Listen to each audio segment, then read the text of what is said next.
Story 1. So today my female 30 husband, male 38, needed to replace the fan for his radiator, so he pulled his car onto the back lawn next to the alley, put it on ramps and began working. I like to watch and try to help, though there is never much to do, but I feel better. If something bad were to happen, at least I'm there and could help.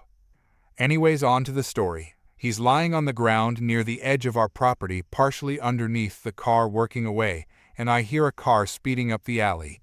Now, not only is my husband not clearly visible, he's not in the road, but still close enough for me to feel uneasy. And my kids play in the backyard frequently, and occasionally balls drift into the alley, so I am so irritated with people speeding down alleys with no regards for anyone but themselves. So I gesture to the car to slow down. This Karen, mid-30s, maybe, proceeds to stop her brand new Mercedes, reverse and roll down her window. The following conversation ensues. Can you please slow down? This is an alley. I own the property down the street. I understand that, but this is an alley. Kids play around here. I've never seen any kids around here. Well, my kids live here. Well, I own the property at the end of the alley. We own this property. My husband then chimes in.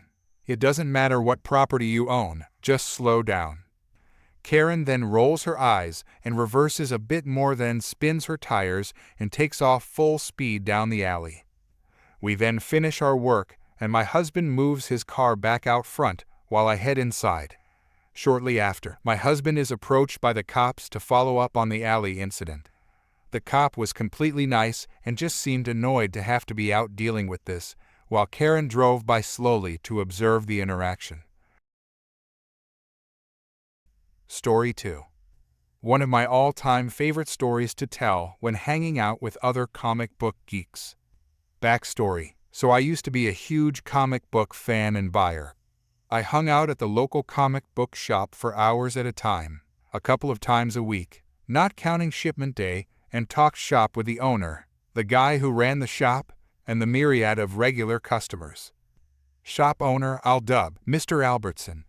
Guy who ran the shop will be Jeff. Other monikers as people get introduced. The comic book shop was located on a busy street, and the back part of this shop was a living quarters for Mr. Albertson. There was no public restroom in the shop area. Now Mr. Albertson was a very nice, intelligent guy, someone I called friend and respected. Sadly, though, he had issues when it came to hygiene. The bathroom in his living quarters was just plain nasty. As I had worked in rental property make ready for over 20 years, when I say nasty, I mean get the flamethrower and burn it, nasty. I knew this because I fixed the faucet in the bathroom once. Then I immediately went home and took a nice hot bath with bleach in the water. Jeff understandably refused to use this bathroom. He would hold it till lunchtime and use the public restroom at a local restaurant. Afterwards, he would wait till he got home. Sometimes, however, Jeff just couldn't wait. The need was too urgent. When this happened, he would close the shop and take a break. Set up. One day while I was in the shop, I could tell Jeff was in some amount of distress. I asked him what was wrong, and he informed me that he really had to use the restroom, as something he ate was not agreeing with him, but couldn't just close the shop due to the fact the shop's biggest customer was expected to come in at any time now to pick up his weekly order. I thought it over and told Jeff that I could stay and watch the store. I knew Mr. Big Bucks always paid with a check, so if he came in for his order while Jeff was away, I would simply tell him the amount Jeff always pre-calculated on the previous order invoice. Then I would take the check and slide it under the cash register. Jeff knew me very well from many years of hanging out in the shop, and my family's reputation for honesty and integrity was well known. Jeff readily agreed and made a run for it. 5 minutes later, Mr. Big Bucks walks in the door and asks where Jeff is. I told him Jeff had to answer nature's call really badly. Therefore, I was watching the store until he got back. I went behind the counter, pulled out Mr. Big Buck's weekly superhero addiction delivery, and the previous invoice order form. Mr. Big Bucks checked the order, approved the invoice amount, and wrote out the check. I then slid it under the cash register, Now normally, Mr. Big Bucks is in a hurry, grabs his order and leaves. But today, while he was checking the inventory, Mr. Action walked in the door. Mr. Action is not just a regular, but a respected dealer in comic books and collectibles. Mr. Big Bucks and Mr. Action struck up a conversation. I just leaned against the counter and continued to read the latest issue of Amazing Spider-Man. A few pages later, a nasty scowl walked in the door, followed a second later by the face wearing it. It was a 30-ish something woman. Hair pulled back tight in a pigtail, pink sweatshirt with pink across the chest. She was carrying a cardboard box that looked like it had been in a flood. "You, give me $1,000, she said as she heaved the box onto the counter. "Excuse me?" I replied while flinching back from the stench of mold coming from the box. "Give me $1,000. Why?" "You buy comics. These are comics, so give me my money." More than a little off kilter by the demand for money and the attitude, I stuttered out a response. "First, I don't work here. Second, this shop isn't a dealer in old comics." Miss Nasty Scowl cut me off. "I know very well you work here. My boyfriend told me that the fat guy who works behind the counter would give me money for these old comics. He also told me not to let you cheat me. I want $1,000 now." I looked down at my belly. If Gabriel Iglesias was around back, then he would say I was just shy of being fluffy. "Look, lady, I don't work here. The regular fat guy is running." Snort. Guffle came from the comic racks. "Shut it, you two," I said over my shoulder. "I don't work here. I'm just watching the shop while the regular fat guy who runs the store is out on an errand.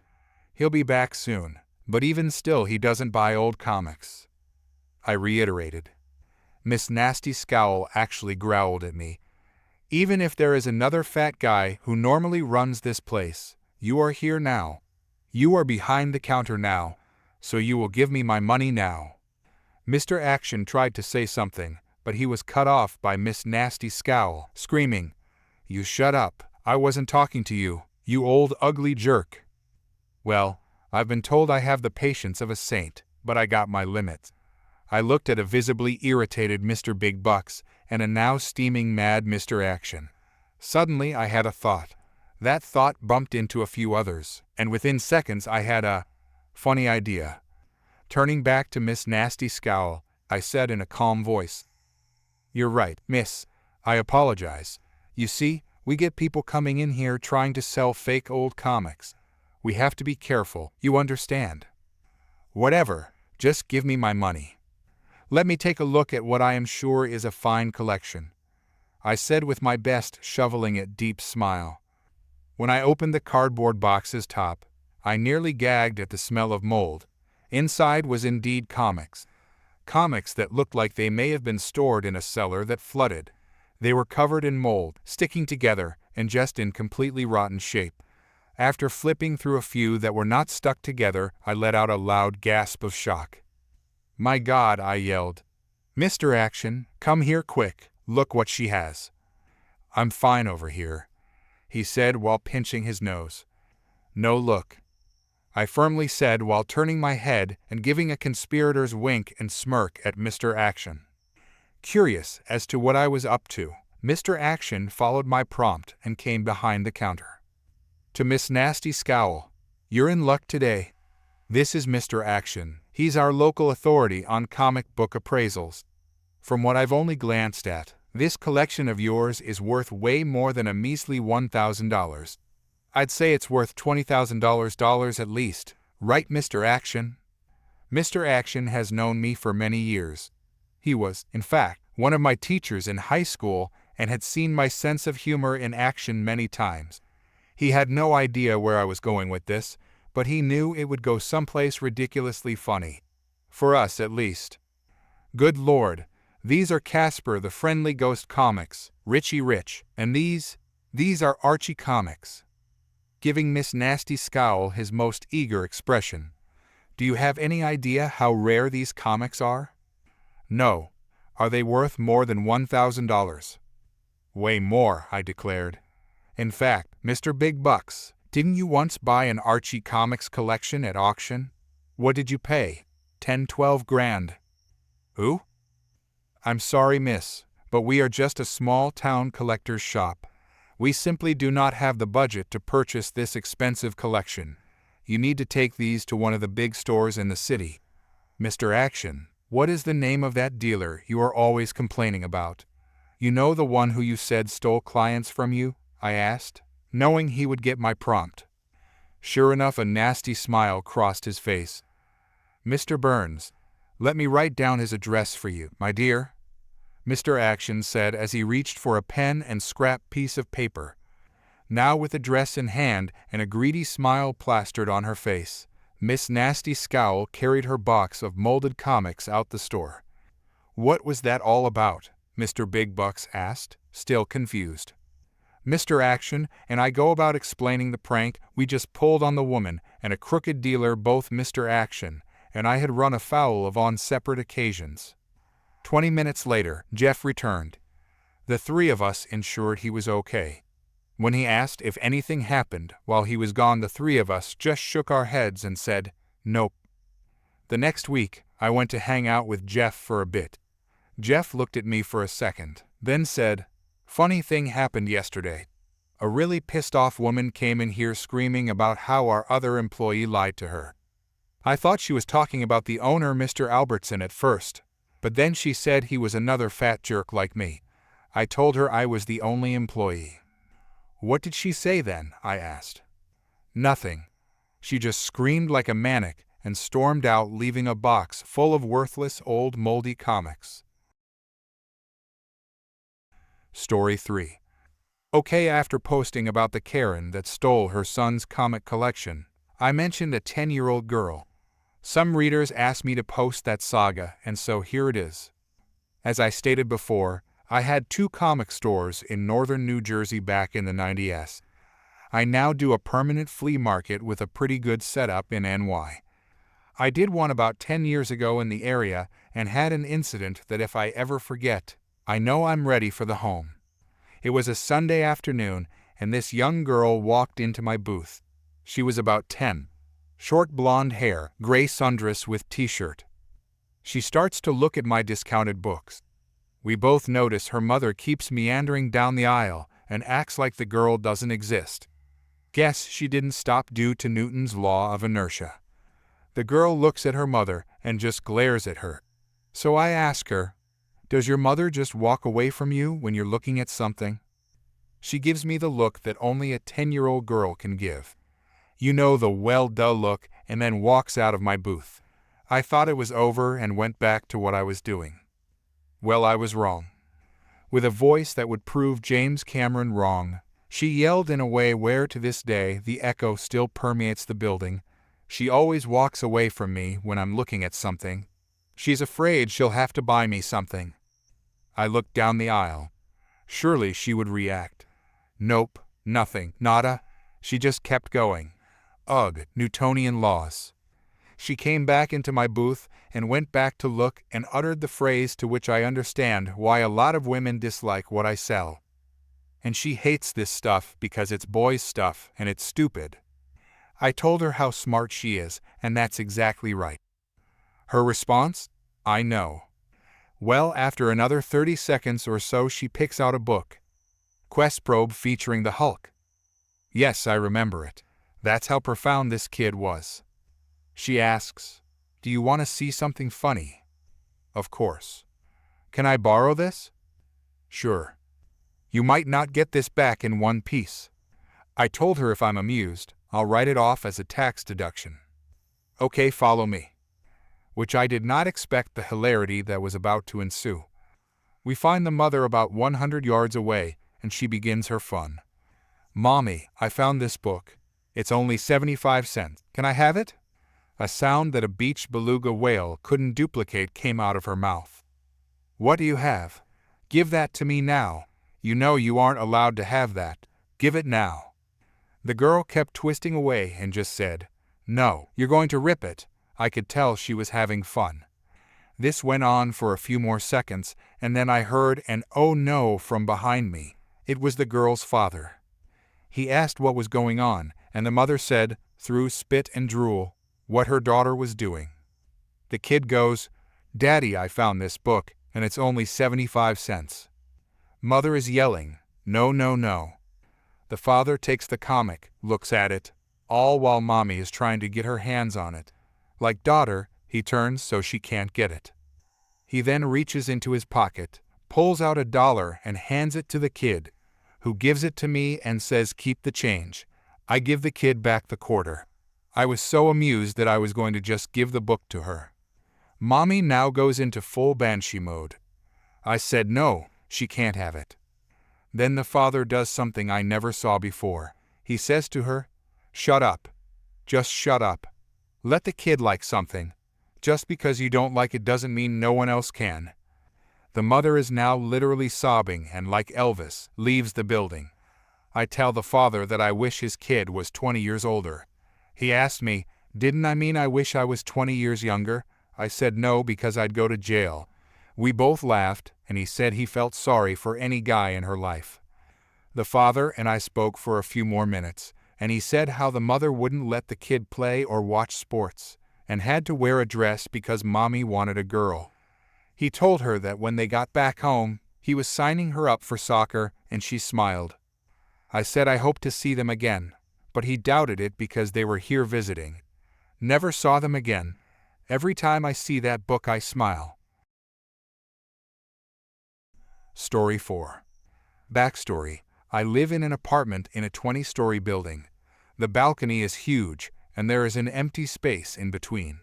The kids usually play cricket, a sport like baseball, facing my balcony's side, as there is a box space there. The ball often gets stuck there, and I get kids coming to retrieve it. Although it is very annoying, neighbors are supposed to act unusually friendly to each other here, and if you tell them to leave, even if they come abruptly without invitation to your house, and you haven't even seen them before, you are said to be the jerk in this situation. I politely explain to the kids that it is impossible for me to reach there, and they will have to get a new ball. They usually understand and we part ways.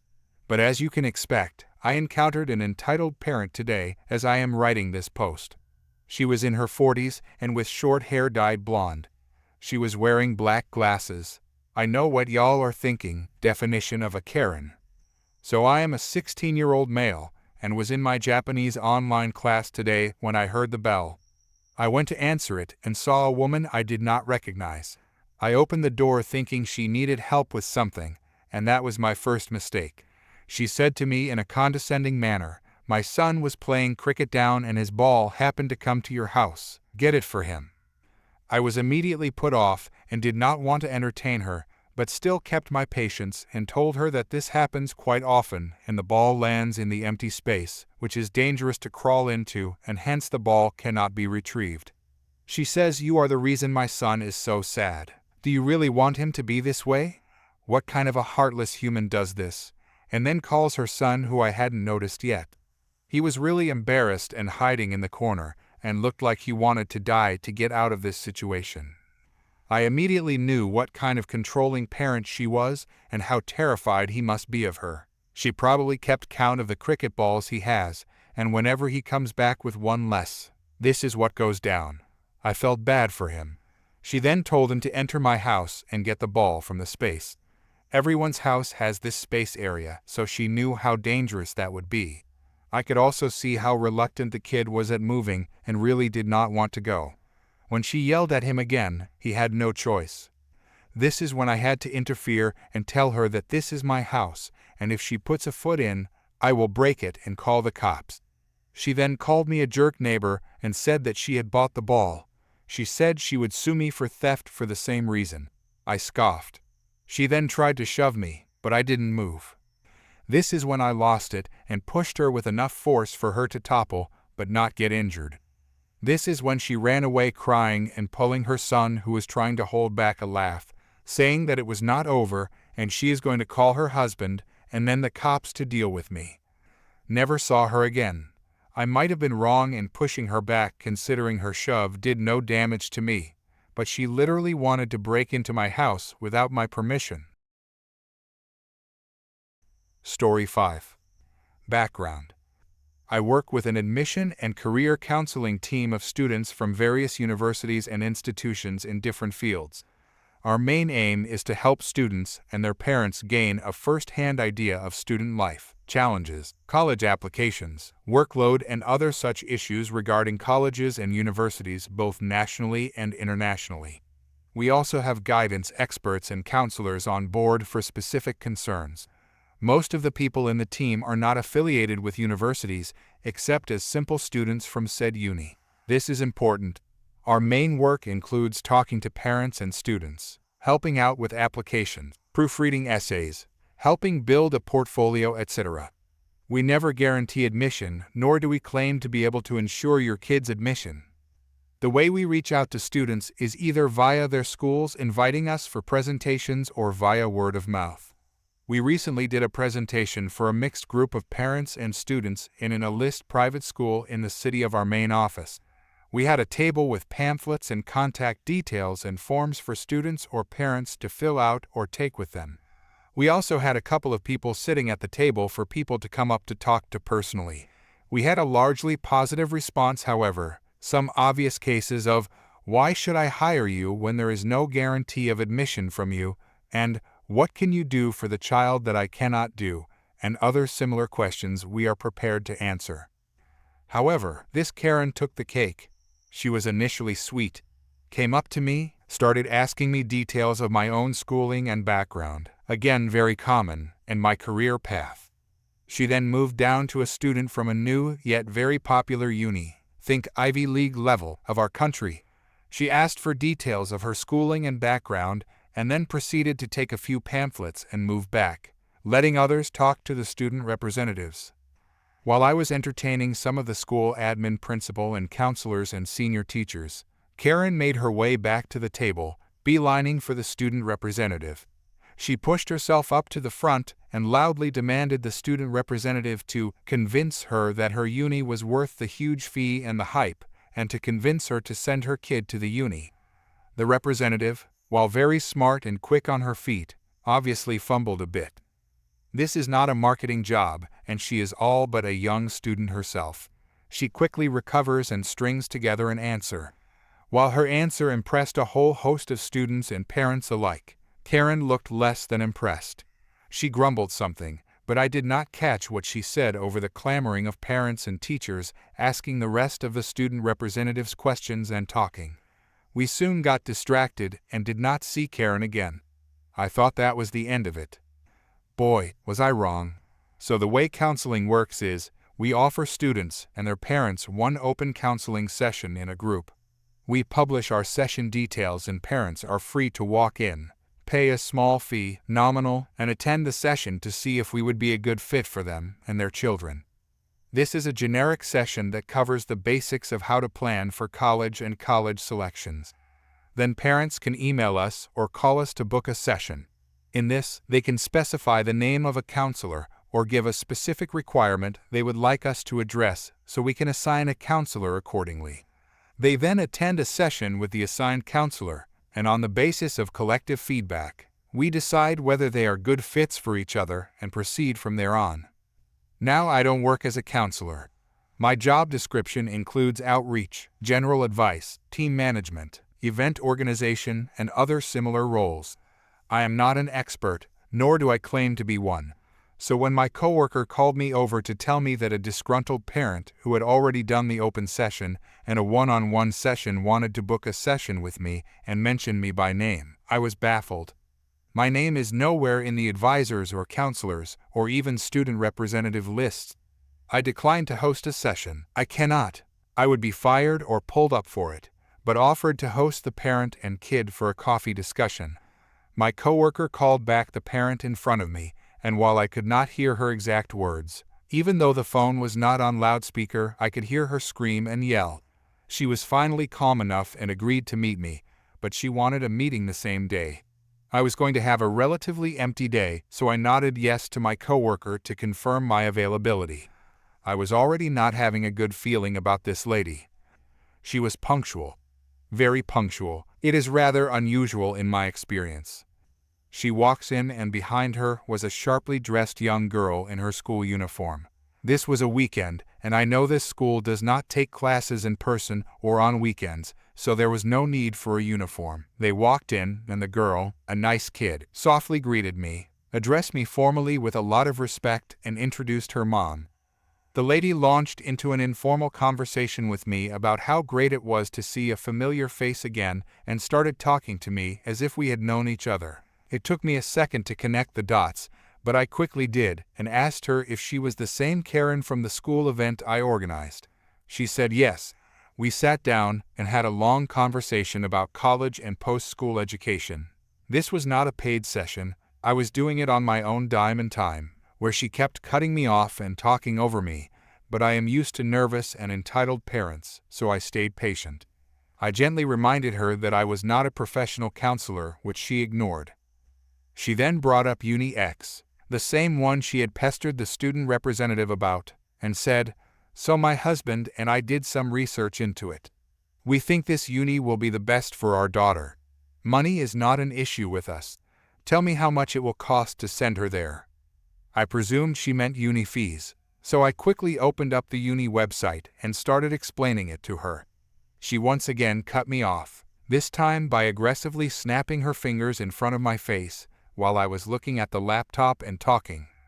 No, I know all that. Even I can Google okay. I meant how much will I have to pay you? Once again, I presume she meant what our fees were for a general counseling structure, so I once again started explaining the details of it to her. Once again a finger in my face and a rude cutoff. "Are you that dense? Wow. For someone from the school you went to, I would not expect this stupidity." She then explained in our regional language, with slow punctuated words as if speaking to a child, that she meant how much would it cost her to make sure her child gets into the uni as a bribe. While I was offended, this was my place of work, and I could not throw her out. Plus, we often have parents ask us something similar, the whole guarantee admission to our kid bit. I matched her tone and explained to her that we do not offer such services, that it was illegal, and all we could do was coach and help her daughter hone her skills, but not ensure admission. Cue tantrum. The biggest, loudest, most entitled screaming fit I have ever seen a 40-something lady have ensued. We were in a glass meeting room towards the end of the office space, and we were surrounded by basically the entire department, including my boss. My boss walked in as she saw the situation getting worse and worse, and my attempts to calm Karen down failed. She sharply cut Karen off and introduced herself. Karen then launched a complaint against me, calling me a cheat and accusing me of making false promises and of falsely advertising the fact that I would get her daughter in during the school open house. She also started demanding I be fired and that the boss make sure that her daughter was admitted into Uni X, otherwise she would sue all of us for malpractice and false advertising. First of all, I always repeat multiple times that we do not guarantee an admission. Second of all, we legally cannot do so, so any promises made on illegal grounds are not enforceable in a court of law. Third of all, each open house session is recorded and stored for training and future references. Boss reviewed each session and was hence very well aware of what I had and had not said in the session. These were then communicated to her by my very stern-looking boss. Karen once more yelled about how she would sue us to the point of bankruptcy and grabbed her kid, who was easily 17-18, by the wrist and dragged her out, pushing a very expensive ceramic vase down on her way out. Well, we called the police, charged her for damages of property, barred her from our services, and sent a description of the event along with contact details to friendly counselors who freelance with us or we know of to warn them. Now we are waiting for her to sue us. The legal representative is basically bouncing out of her chair in excitement. We know we did nothing wrong. Story 6. I need advice. I am having trouble figuring out how to talk to my neighbor. We have had constant issues with her daughter, J9, since we moved here last October. Jay is a bully.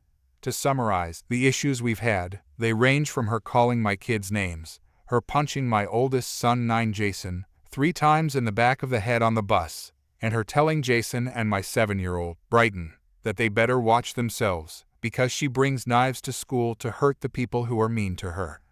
The knife comment got her kicked off the bus last year for the last 3 weeks of school. It does not seem it has improved her behavior any. That brings us to this morning. The kids were walking down to Brighton's friend, Lee's, 7, house. She lives on the other side of Jay. Jay's house is directly in between mine and Lee's. They walk there every morning to get onto the bus together. They have to walk through part of Jay's front yard. Our town, for whatever reason, does not believe in sidewalks. As they're walking across her yard, she comes out of her house and starts screaming, yelling and calling them names. They turn around, come home, and tell me. I walk outside and she has gone back into her house. I told them to go ahead and walk on over to Lee's. I stood behind the bushes on our side of the fence, separating the properties. I could not be seen, but I could still see what was going on. Sure enough, Jay comes flying out of her house screaming, yelling, spit flying, red in the face, with a crazy look in her eyes, and is screaming at them to get off my property. She also continues to call them names. Jason freezes, and I really thought that Jay might hit him. I come from around the corner of the fence and say, "Excuse me." She turns tail and goes back into her house. I say, "No ma'am, we need to have a conversation." She sticks her head out the door.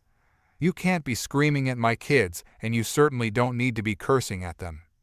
She tells me, "I told them that I didn't want them in my yard." "Jay, there's no sidewalk." She comes back with, "So, it's still my yard and I don't want them here." Well, I don't care if you don't want them walking across the yard or not. They are not going to walk in the street during rush hour traffic and potentially get hit by a car just because you decided you wanted to be a snot this morning. Stop yelling, screaming, cussing, and calling my kids names. She rolled her eyes, went, whatever, then slammed her door. Probably shouldn't have called her a snot. I want to tell her mom what occurred. However, her mom historically is not great at dealing with any of the drama. As a matter of fact, there was an incident yesterday with Jay and Lee on the bus. Jay's mom said she wasn't going to get involved in children's drama and they could work it out themselves. Do I even bother saying anything? Update: I talked to her mom. It went over like a ton of bricks. Lots of deflecting by pointing out everything my boys have ever done that's ever bothered her. Yeah, they aren't perfect. They can be pains as well. But the difference is they are not violent pains, and they aren't cruel to others. She used me calling Jay a snot as ammo, and said my kids aren't nice to Jay, because I set a poor example. I shouldn't have called her a snot. But we aren't going to sit here and say that Jay is not nice to my kids, because they aren't nice to her, because they are following my example. Excuse me. Nope. I always encourage them to be nice to her, and never ever say anything bad about her in front of them. This was the first time I had ever been unkind to her, and the first time I had ever even addressed her directly. Absolutely ridiculous. She also accused me of lying about the entire incident, and sent me a 10-second clip of when they first walked through her yard and Jay was yelling at them from the porch. When I said that's not the whole scenario, she changed the subject and brought up something else. I've told my kids to be polite to Jay at school, but there will be no further communication at this point. We set up a camera on the front of our house and are documenting everything from here on out. To everyone who keeps telling me my kids need to defend themselves, they do. But they know when to come to me. Today was one of those days where they needed to. I'm glad they did, because if I hadn't been out there, I don't know what would have occurred. To everyone telling me to involve the school, they are. They are aware of her behavior, and I'm not the only parent with a complaint. We have easement guidelines here, so where my kids are walking isn't technically Jay's yard. It's city property.